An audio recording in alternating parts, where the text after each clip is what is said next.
Hi everyone, and welcome back to another video. So as you can tell by the title of today's video, we're gonna edit a photo together. Now, I've never done an editing video on my channel before, partially because I am not an editing or Lightroom wizard.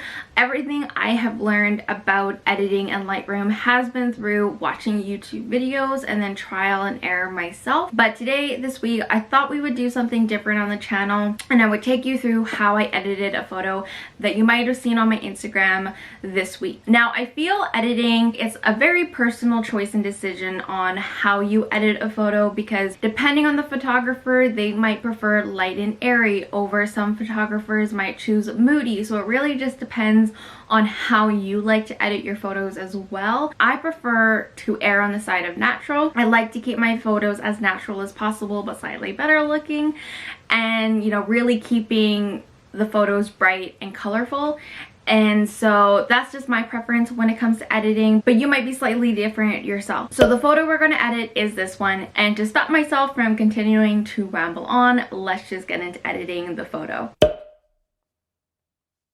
Alright, so this is the photo we're going to edit, and what I really love and drew me to this photo was the lines and shadows that you can see here in the background. So as it comes to editing software, I just use Adobe Lightroom Classic, as you can see up here. I haven't really used any other software for editing before. I pay for Adobe Lightroom and Photoshop, so that's just what I use. But to get into the editing of this photo, the first thing that I tend to play around with is exposure. So what I like to do is I'll always just bring it up and down just to see what it's going to look like, and I just kind of continue bringing and playing with the exposure until I get what I like. Now, what I tend to do is I'll just start with anywhere between 30 and 50 as just a starting point. After I've fiddled with the exposure, I'll go into contrast. I typically bump my contrast always to around 15. After that, I'll go in and play with the highlights, the shadows, the whites, and the blacks. So I tend to like to bring my highlights down, and also I just bring it up and down just to see what it's going to look like. And the sweet spot for me tends to be around -25. And then the same thing with the shadows. I'll bring it up and down just to see what it looks like, but I tend to like to settle around this range. For whites, I tend to like to bring them up to around 10. And for blacks, it really just depends on the image. For this one, I think I'm going to bring them down to around 25. After that, I'm going to go into clarity, and I tend to like to bump the clarity up to around 15. And then I'll play around with the vibrance. So if I bring it all the way down, it looks like that. And if I bring it all the way up, that's not what you want. So what I do is, sweet spot for me is around 45, and then I just play with the saturation until I get what I like. And for this one, I think I'm going to go with something around here. Now, you can also play with the tone curve, and I think I'm going to, let's see, I think what I'm going to do first is I'm going to go into, you can also play around with the HSL/color panel, and for this image I'm not going to be playing around with that or the split toning panel, but what I am going to do is I am going to sharpen the photo. So I like to sharpen to about 60, and if I zoom in just a little to see, I'll do about 60, and then throughout the editing process, sometimes I'll switch back and forth by doing the, backward slash key. I don't know if it's different if you're using a Mac or if you're using a PC, but I'll just backward slash it just to see the before and the after. And then I'm going to also bump up the noise reduction just because I don't want it to be too weird. I don't know how else to describe that. After that, I think I am going to go back into the tonal curve and see what we can create. So I'll do the 3 points, and then I just kind of play around with it. There's really no rhyme or reason, because I feel also editing is very dependent on the person and their style and what they like. So I just play around with it, wiggle it up and down to see, you know, what it is that I like and what it is that I want. Kind of like that there. So that's the tone curve. And once I'm happy with the basic edits, I think I am going to bring the exposure up just a little bit more, however, because I do like a bright image.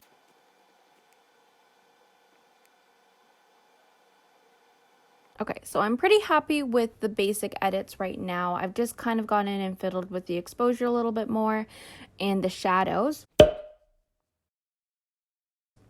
What I'm going to do next is I want to focus in on my goose. So what I'm going to do is I'm going to use this adjustment brush.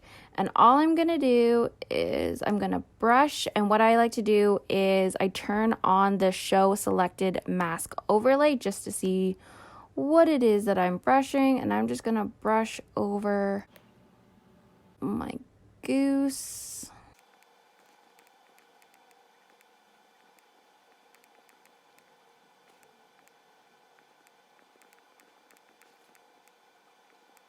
Okay, so after I've brushed over the majority of my goose, what I'll do is I'll just take off the show selected mask overlay just so I can't see that and I can see what adjustments are being made. What I'm going to do is I'm going to play around with the exposure again and find that exposure that I like. And then I'm going to go into contrast and bring up the contrast and play with the contrast a bit.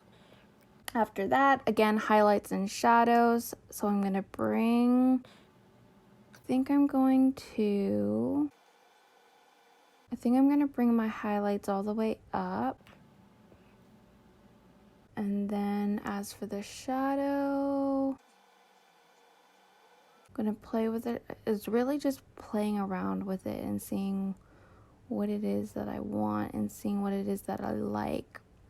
Now, sometimes it's hard to see what it looks like when it's so zoomed in like this to the overall what it looks like. So what I'm going to do is I'm just going to zoom out, do a before and an after, and then continue on editing. So I think I'm going to bring the highlights down just a smidge, maybe to something like that. And then play around with the whites and the blacks.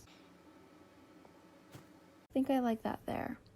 And then I'm going to bump up the clarity. And I don't always use the adjustment brush. It really just depends on what I'm photographing. Because I was photographing geese in this instance, I did want to use the adjustment brush to really get in and adjust the goose. And then last bit here is I'm going to also increase the sharpness. But also use the noise reduction and get rid of some of that noise that you see there. All right, so if we zoom out again, this is what it looks like before any form of editing, and this is what it looks like after. Next thing that I want to do specifically for this photo, and I'll do it for other photos too, if there's some sort of distraction in the image. And so for me, a distraction in this image is the buoys that you can see in the back. So this is Okanagan Lake frozen over, but it's partially frozen over. So you can kind of see where and here the lake stops being frozen. And then these are buoys out on the lake. So what I'm going to do is I'm going to just zoom in here. And I'm going to use this spot removal brush. And all I'm going to do is get as tight as possible. And it's just going to pick another spot on your image to copy basically. And I'm just going to do that for both the buoys that you see here, just to remove that distraction. And then if we zoom out, It's just a little piece that removes that distraction from the overall image. The last thing I'm going to do here is play around with the crop. So I feel like the image is slightly at an angle, so I'm just going to play around with that. And then what I want to do is I want to center my goose a little bit more into like a third of, following the rule of thirds. I want to position my goose just a little bit more onto the line of thirds, because I just obviously didn't do a very good job of that when I was taking the photo. So I'm just going to play around with it. I'm going to start here, see how that looks. And then I'm just going to continue playing with it until I get what I want. So I think I like that there. So I'm going to stick with that crop, and then you can play with the crop as much as you want. But I kind of like that there. It's just a little bit more onto the line of thirds, the rule of thirds. I mean, I could move them up a little bit more, but I don't know. I feel like if I do that. See, I kind of want a little bit more of the sky. Ooh, it's not what I wanted.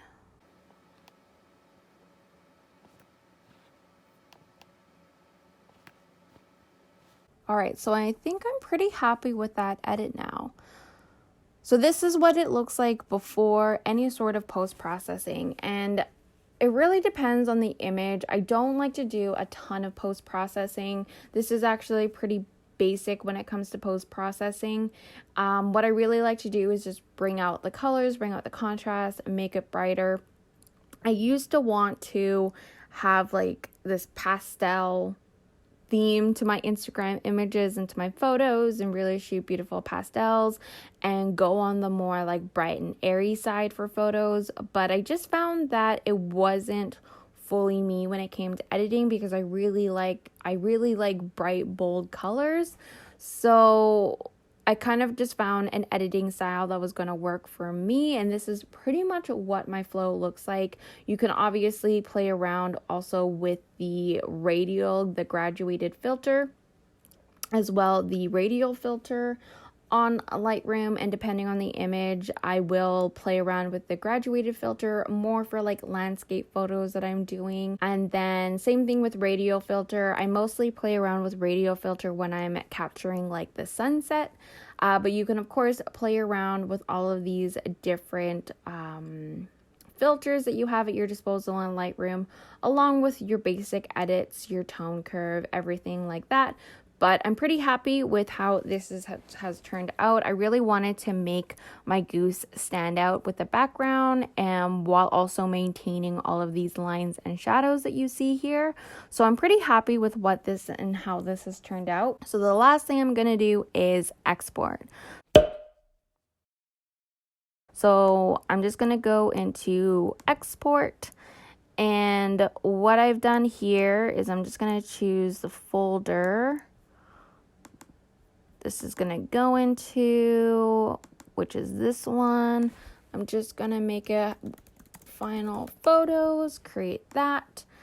And then I like to, for the custom text, keep it with the folder name. So I think I named this Canadian Goose. That's what I named the folder. So Canadian Goose, I leave the starting number at 1, and then you'll see like this is how it's going to show up in my folder. I leave it at JPEG. All of these settings I've pretty much left alone, and all I'm going to do is, I haven't found like the perfect Instagram, I guess, export setting, because there's so many. I feel like every video I've watched about exporting in Lightroom, everyone recommends a different setting. So I played around with all of them that I was able to find, and the one that seemed to work the best for me was this one, where the width and height is 1080 by 1350 pixels.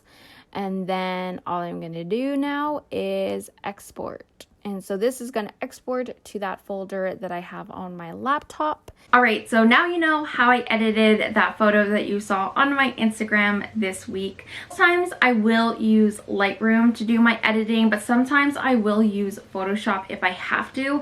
It's more specifically when I'm looking to remove a larger element in the frame and I just can't quite do it in Lightroom with the spot removal tool. So I'll pop up some photos on the screen so you can see when I've used Photoshop to remove some elements of the photo to just kind of clean it up. I really hope you found some part of this video useful for you. If you have any questions, just leave me a comment down below.